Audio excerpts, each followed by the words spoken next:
영적 고전 읽기라는 책이 있습니다. 이 책의 저자인 켈빈 밀러 이 목사님이 목회하던 교회에서 있었던 간증입니다. 교회에 새로 오르간을 구입하기로 했다고 합니다. 근데 당시에 오르간 하면은 굉장히 지금도 비싸지만 이게 메이커가 두 개가 있었다고 해요. 로저스 오르간 지금도 있더라고요. 그리고 알렌 오르간 이 두 상표 이 둘 중에 하나를 놓고 성도들 간의 의견이 나누어진 겁니다. 피아노도 비싸지만 오르간은 정말 고가이기 때문에 무엇을 이렇게 놓느냐에 따라 그 생각이 좀 다들 다르셨던 것이죠. 그래서 이후에 다수의 의견에 따라 알렌 오르간을 놓기로 결정이 되었습니다. 그런데 유독 한 성가 대원만큼은 로저스 오르간을 꼭 해야 된다. 의지를 끝까지 굽히지 않았다고 합니다. 결국 알렌 오르간이 설치되었고 그렇게 끝까지 반대했던 성도는 시간이 흐를수록 그렇게 결정한 목회자에 대해서 냉담한 태도로 뒤에서 그를 계속 비방하기 시작했습니다. 그러던 중에 부흥회가 열렸습니다. 강사로 오신 목사님께서 여러 말씀을 전하시다가 용서에 관한 말씀이 선포되었습니다. 성도들 간에 적대 감정이 있는 사람들을 찾아가서 이 시간 화해하고 함께 기도했으면 좋겠다. 그 이야기를 듣고 목사님이 그 말씀에 순종해서 그 성도를 찾아갔다고 합니다. 그러면서 이렇게 말합니다. 이제 저를 용납하고 마음을 풀고 우리 함께 기도하며 나아갑시다. 이렇게 말했더니 그 성도는 이렇게 대답했습니다. 저는 목사님 같은 분과는 절대로 함께 기도하고 싶지 않습니다. 목사님께서는 로저스 오르간을 구입하기 원하는 저의 의사를 무시했습니다. 또한 지금 제가 거절할 것을 뻔히 알면서도 화해를 청하는 목사님의 의도가 의심스럽습니다. 매우 불쾌합니다. 이렇게 말을 한 것입니다. 그래서 목사님의 화해 요청을 거절한 것이죠. 제가 그 교회의 사정을 정확하게 알 수 없기 때문에 두 분 간의 관계에 대해서 쉽게 판단을 내리기는 어렵지만 이 내용만 놓고 보면은 왜 그 성도님은 교회를 다니시는 걸까요? 그 성도는 정말 예수님을 제대로 믿는 것일까요? 여러분, 우리가 교회에 오는 이유는 무엇입니까?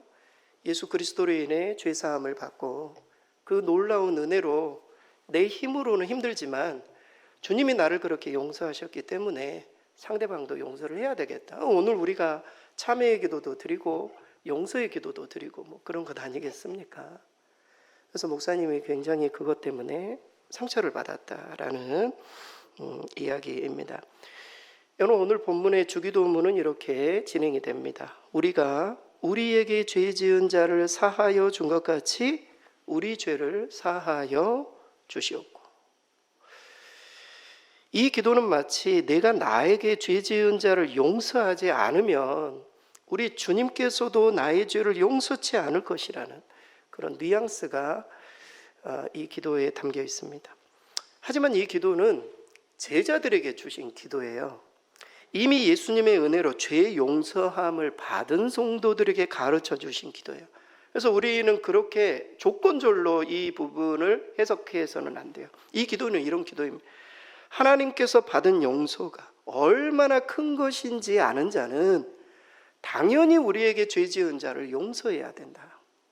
그리고 그렇게 용서를 실천하는 자가 하나님 앞에 용서를 구할 때 그 용서함을 받을 수 있다. 이런 의미로 오늘 본문을 해석해야 됩니다. 왜냐하면 이미 예수 믿는 제자들에게, 이미 용서함을 받은 제자들에게 이 구절을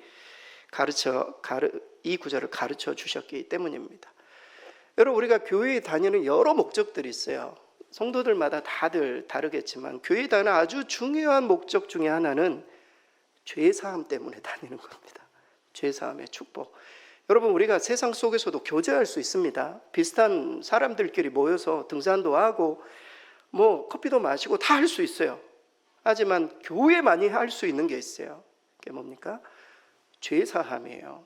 그리스도께서 십자가의 보혈로 나를 용서하시고 그 용서의 힘으로 나도 남을 용서하는, 거기까지 나아가는 교회만이 제공해 줄 수 있는 그런 어떤 메시지이기도 합니다. 그래서 오늘의 이 기도의 제목은 어떤 의미에서 예수 믿는 사람들에게 주어진 그런 기도의 가르침이다. 이 부분을 우리가 생각하고 오늘 말씀을 좀 보도록 하겠습니다. 오늘 말씀 안에는 굉장히 많은 의미가 담겨 있어요.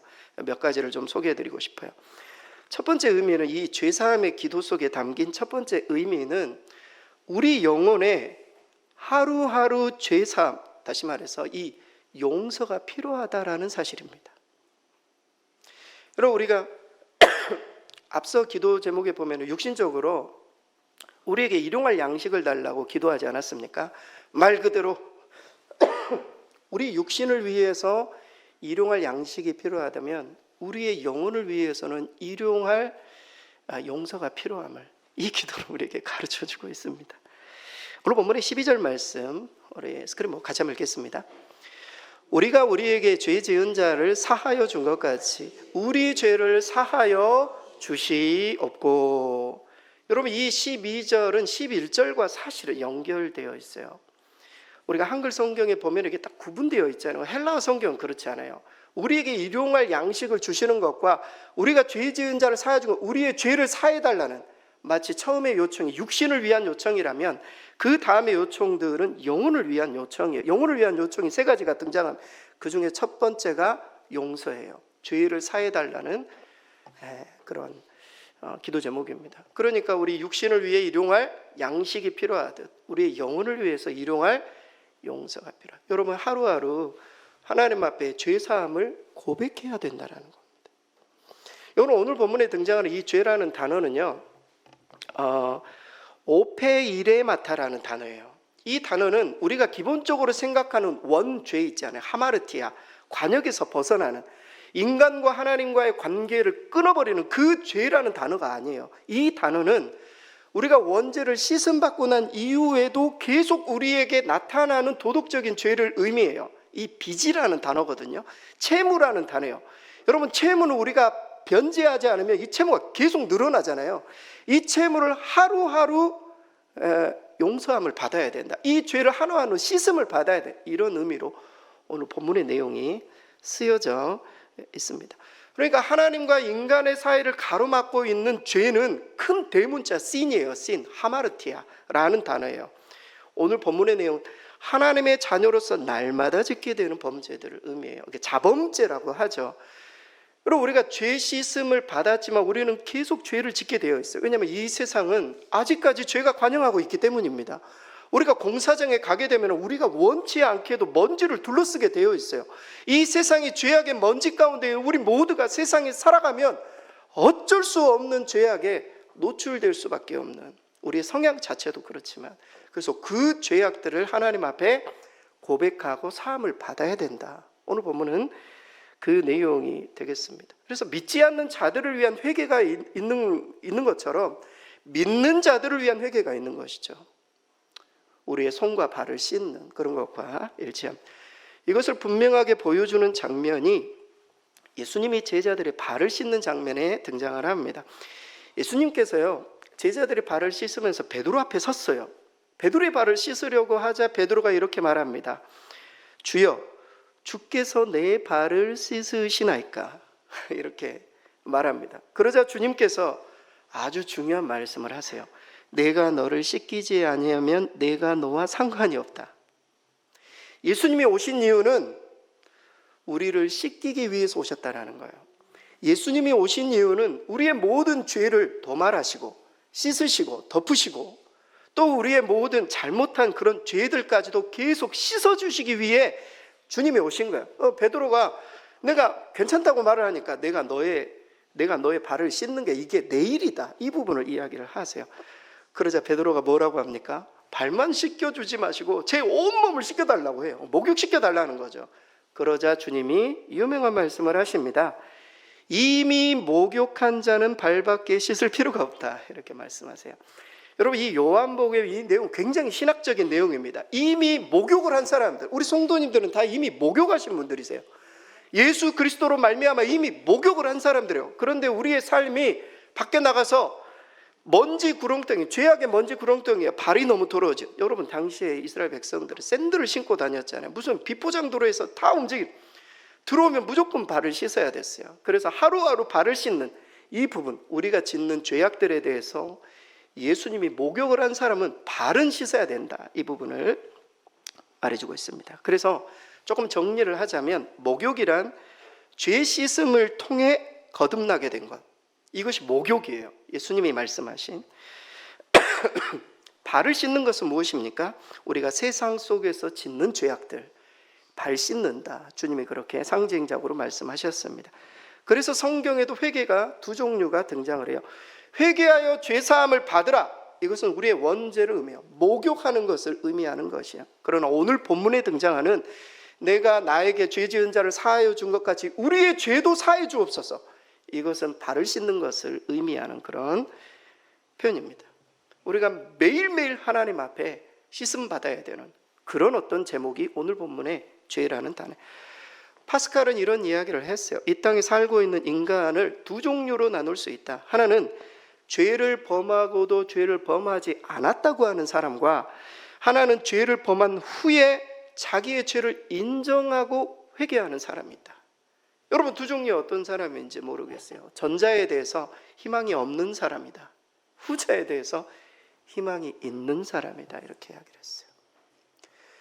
여러분 우리는 하루하루 일용할 어떤 육신의 어떤 그 양식을 먹는 것처럼 일용할 죄사함이 필요해요. 밖에 나가서 죄의 때를 묻고 들어와서 하나님 앞에 죄사함의 기도가 필요함을, 오늘 본문의 내용은 주기도문은요 그냥 너희가 생각날 때 하라는 기도가 아니에요. 매일매일 하라는 기도예요. 그래서 오늘 본문의 이 말씀을 우리의 삶에 적용해서 하루하루 우리가 죄 씻음을 받는 그런 기도가 필요함, 이 말씀을 꼭 삶에 꼭 적용해 보실 수 있기를 바랍니다. 두 번째로 이 기도 속에 담긴 두 번째 의미는 반드시 죄를 사해달라는, 이 죄사함의 기도를 드릴 때 죄를 사해달라는 고백이 필요하다라는 거예요. 마음만 가지고는 절대 안 돼요. 내가 뭘 잘못했는데, 이래 가지고는 죄 씻음을 받을 수 없다라는 거예요. 그것을 하나님 앞에 주시옵고 고백해야 된다라는 거예요. 오늘 본문의 12절 말씀, 우리 스크린 보고 다시 한번 읽겠습니다. 우리가 우리에게 죄 지은 자를 사하여 준 것 같이 우리 죄를 사하여 주시옵고, 우리 죄를 사하여 달라고 고백해야 된다라는 거예요. 하나님 앞에 요청해야 됩니다. 그러니까 진심이 담긴 고백이 필요해요. 사랑하는 성도 여러분, 회개가 없이는 용서받을 수 없어요. 저를 보시기 바랍니다. 회개가 없이는 용서받을 수 없어요. 마음에 그냥 이거 잘못했네, 이 정도 가지고는 절대 안 돼요. 하나님께서 우리에게 입을 주신 목적이기도 해요. 반드시 회개의 고백을 해야 돼요.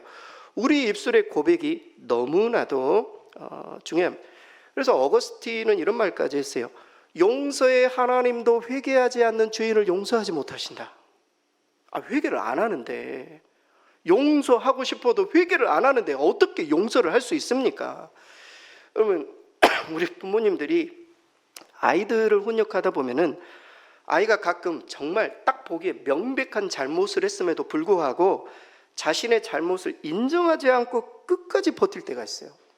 부모님들은 다 알잖아. 이거 진짜 잘못한 건데 본인이 그냥 엄마 잘못했어요, 아빠 용서해 주세요, 한마디만 하면 끝나는데 계속 그걸 고집 피우고 버티고 논리적으로 이야기를 하고 계속 디펜스를 하면 관계가 틀어지는 거예요. 앞으로 믿지를 못하는 거예요. 이거 그냥 한번 이야기하면 끝인데 고집을 부릴 때가 있습니다. 사랑하는 성도 여러분, 잘못했다는 마음만으로 모든 것이 끝나지 않아요. 하나님 앞에서 날마다 우리의 죄를 소상히 알아야 돼요. 그래서 여러분 기억이 중요해요. 우리가 뭘 잘못했는지. 여러분 주일에 와가지고 오늘 참회 기도를 드렸죠. 일주일에 드렸던 기도, 잘못한 그런 어떤 죄악들이 생각이 나시던가요? 대부분 생각나시는 분들도 있죠. 그러나 대부분 일상적인 용서의 기도만 하고 지나갔을 거예요. 소상하게 밝혀야 함을 성경은 말해요. 물론 우리의 어떤 참회의 기도 시간 너무 짧아요. 예배가 끝나고 나서라도, 오늘이 가기 전이라도 성전에서나 개인적인 시간을 가지면서 우리의 죄를 하나님 앞에 고백해야, 예배가 있는 이유예요. 주일에 예배가 있는 이유로, 교회가 존재하는 이유라고요. 우리의 모든 죄를 하나님 앞에 쏟아내는 게 너무 중요합니다. 여러분 요한일서 1장 9절에 보면 유명한 구절이죠. 오늘 또 제가 선언하지 않았어요. 우리 같이 한번 읽어보겠습니다.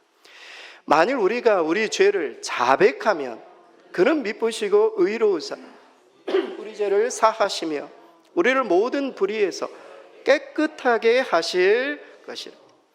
죄를 자백하는 거 아뢰는 거 너무나도 중요합니다. 다음 주에 예배 오셨을 때 참회 기도를 할 때는 물론 조용히 옆에 사람이 들리지 않도록이라도 개인의 죄를 소상히 아뢰는 게 너무 중요해요. 시간이 너무 짧다면 꼭 예배가 끝나고서라도 그렇게 꼭 하실 수 있기를 바라요. 여러분 그러기 위해서는 하찮은 것 같은 죄들도 간과해서는 안 될 것입니다. 자신이 무슨 죄를 지었는지를 알고 있어야 회개할 수 있기 때문입니다. 여러분 어느 노인에게 두 여인이 찾아왔습니다. 한 여인은 큰 죄를 지은 죄인이라고 자기 자신은 정말 큰 죄인이라고 하염없이 눈물을 흘렸어요. 그런데 또 한 여인은 자기가 생각할 때 이렇다 할 죄를 짓지 않았지만 자질구레한 잘못들은 좀 있지만 그렇게 크지 않다고 그렇게 이야기를 하는 것입니다.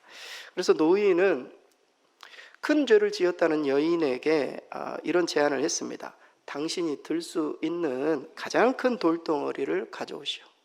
이렇게 이야기를 한 겁니다. 그리고 자질구레한 잘못이 있다고 기억나지도 않다라는 그 여인에게는 작은 돌멩이들을 치마폭에 가득 주워가지고 오라고 이렇게 제안을 했습니다. 한참 후에 한 여인은 커다란 바위들을 낑낑대며 가지고 왔어요. 그리고 한 여인은 새알 만한 자갈들을 치마폭에 가득 채워가지고 돌아왔습니다. 그러자 노인은 말합니다. 미안하지만 이번에는 그 주워온 돌들을 제자리로 갖다 놓으시오. 이에 큰 바위돌을 가진 여인은 다시 낑낑대면서 그게 컸기 때문에 어디에 있는지 정확하게 알잖아요. 딱 놓고 자유한 마음으로 돌아왔습니다. 하지만 자갈돌을 치마폭에 가득 주워온 여인은 이걸 어디에서 다 주워왔는지 기억을 못하는 거예요. 그래가지고 몇 가지만 놓고 이만한 돌덩어리는 해결하지 못한 채 가지고 왔습니다. 이에 노인은 교훈합니다. 살아가면서 죄를 범하고 사는 일이 이와 같습니다. 큰 돌을 가져온 여인은 그 죄의 무게를 알기 때문에 하나님께 맡겨 용서함을 받을 수 있지만 작은 돌멩이들을 가져온 여인은 그 죄들이 많지만 이것을 하찮게 여기고 그것을 기억조차 못하기 때문에 용서함 받기 어려운 것입니다. 여러분 이게 후자의 경우가 우리의 경우 아닌가요? 굉장히 죄들은 많지만 이 모든 것들을 하찮게 여겨요. 하나님 앞에서 이 정도는 죄가 아니라고 생각하는 것이죠. 우리가 하나님 앞에 참회할 때 엄청 큰 것만 생각이 나지 하찮은 것들은 전혀 생각이 나지 않아요. 여러분 우리가 진짜 하나님 앞에 죄의 고백을 하기 위해서는 우리가 뭘 잘못했는지를 알아야 돼요. 영적으로 민감해야 된다고요. 우리의 언어나 사람들과의 관계 속에나 사람들을 대하는 것들이나 내가 하고 있는 사업이나 일터 속에서 우리는 수많은 하나님의 뜻과 어긋나는 그런 어떤 삶을 우리가 참 많이 살아요. 목회자인 저도 그렇습니다, 여러분. 이것을 알아야만 하나님 앞에 고백할 수 있다는 거예요. 중요한 사실은 오늘 예수님이 주기도문을 가르쳐 주시면서 하나님 앞에 고백해야 되기를 우리 죄를 사하여 주시옵고 라고 고백할 때 이 모든 죄가 사해질 수 있음을 말해주고 있다라는 사실입니다. 여러분 다음 주에 오실 때 우리가 조금 더 영적으로 민감해서 하나님 앞에 우리의 죄 고백을 할 때 좀 더 디테일하고 세부적으로 하나님 앞에 그 부분을 우리가 씻겨내야 되지 않겠습니까? 씻겨내고 새 어떤 한 주간을 새롭게 좀 열어가실 수 있게 되기를 바랍니다. 죄사함의 기도 속에 담긴 이 마지막 의미는 하나님께로부터 받은 죄사함의 용서를 다른 사람에게도 실천해야 된다. 용서의 실천에 관한 내용이 이 명령 속에 담겨 있습니다. 내 죄에 대해서 용서함을 받기 전에 이웃의 죄에 대해서 그것을 용서하는 실천이 우리 가운데 선행되어야 된다. 오늘 본문은 가르쳐줘. 오늘 본문의 12절 스크린 마지막으로 함께 읽겠습니다. 우리가 우리에게 죄 지은 자를 사하여 준 것 같이 우리 죄를 사하여 주시옵고. 이 고백은 우리가 그냥 단순하게만 보면은 이웃에 대한 용서가 하나님의 우리를 향한 용서에 대한 근거로 제시되는 것처럼 느껴집니다. 다시 말해 우리가 남을 용서하지 않으면 하나님도 우리의 죄를 용서하지 않는다라는 조건절처럼 오늘 본문이 등장을 해요. 그래서 초대교회에 크리소스톰이라는 그 사도가 있는데 그분이 목회하는 현장 속에서는 매주마다 이 주기도문을 암송했대요. 근데 어느 순간 주기도문을 암송을 하면서 성도들이 이 부분, 우리가 우리 죄를 사하여 준 것 같이 이 부분을 암송할 때 모두 입을 다물었대요. 사람들에게 용서를 실천하지 않은 채로 우리 죄를 사해달라고 말하기가 너무 부끄러웠던 거예요. 우리는 그 정도로 순수하지는 않잖아요. 당시의 성도들은 그랬다라는 거예요. 입을 다물고. 하지만 이 본문은 결코 그렇게 해석되어서는 안 되는 그런 본문입니다. 앞서 주기도문을 가르친 대상은 이미 하나님을 믿고 있는 용서함을 받은 제자들, 이미 하나님의 조건 없는 사랑과 용서를 받은 구원받은 백성이기 때문입니다. 그래서 이렇게 볼 때 앞서 소개해드렸던 거죠. 오늘 본문의 의미는 우리가 하나님으로부터 무조건적인 용서를 받아 그의 백성이 되었기 때문에, 그렇죠, 우리에게는 다른 형제를 용서해야 할 책임이 있다, 이런 말씀으로 오늘 본문을 해석함이 옳습니다. 따라서 여전히 하나님께 용서받아야 될 죄가 있어서 하나님 내 죄를 용서하옵소서 하나님 앞에 나오면서도 진짜 용서해야 될 별거 아닌 거 가지고 용서를 실천하지 못한 채로 그 기도를 해서는 안 된다. 성도들을, 예수 믿는 사람들은 먼저 용서를 실천하고 하나님이 우리를 얼마나 큰 자비와 용서로 우리를 덮어주셨는데 그 은혜를 깨달은 자는 다른 사람들의 자질구레한 용서, 그 모든 것들을 용서하고 하나님 앞에 용서를 구해야 된다. 여러분, 그런 관점에서 마태복음 18장 35절, 이 비슷한 내용, 주기도문과 비슷한 내용입니다. 우리 스크린 같이 한번 읽겠습니다.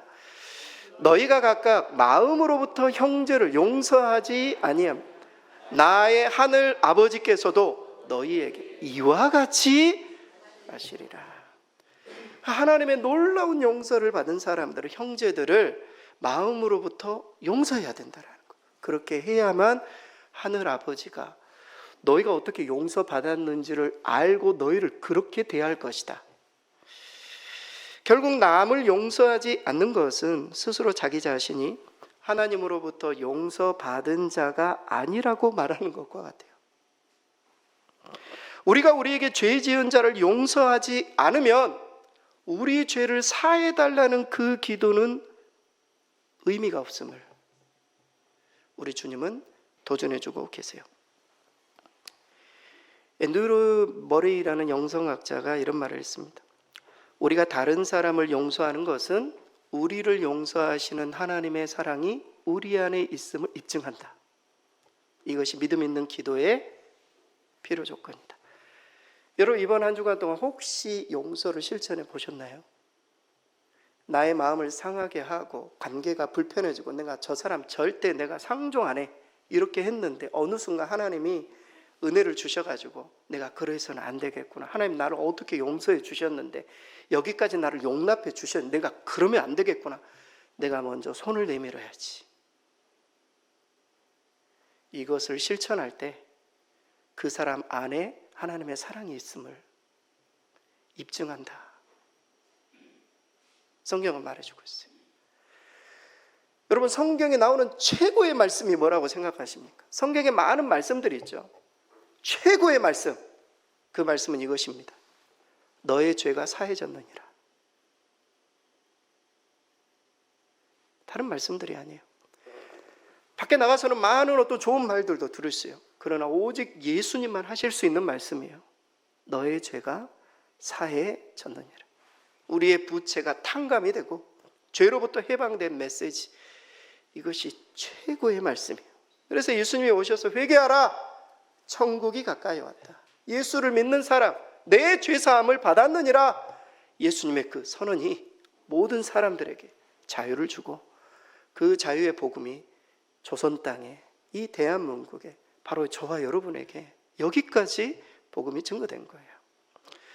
여러분, 이번 가을에 우리의 기도가 정말 성숙해지기를 원합니다. 우리의 기도가 형식적으로만 하나님 앞에 참회하고 회개하고 그랬던 기도가 아니라 이 기도문을 통해서 내가 정말 드려야 될 용서의 기도가 무엇인지, 나는 정말 사람들을 용서하고 있는지, 그 하나님의 받은 크신 은혜를 힘입어서 용서를 실천하고 그 용서에 따라 하나님께서도 나를 용서해 달라고 기도하고 있는지, 매 주마다 우리가 참회의 기도를 드릴 때 우리의 기도도 성숙한 기도로, 그리고 오늘 우리의 모든 잘못들을 하나님 앞에 다 쏟아내고 깨끗하게 씻음을 받고 이번 한 주간을 열어가실 수 있게 되기를 바랍니다.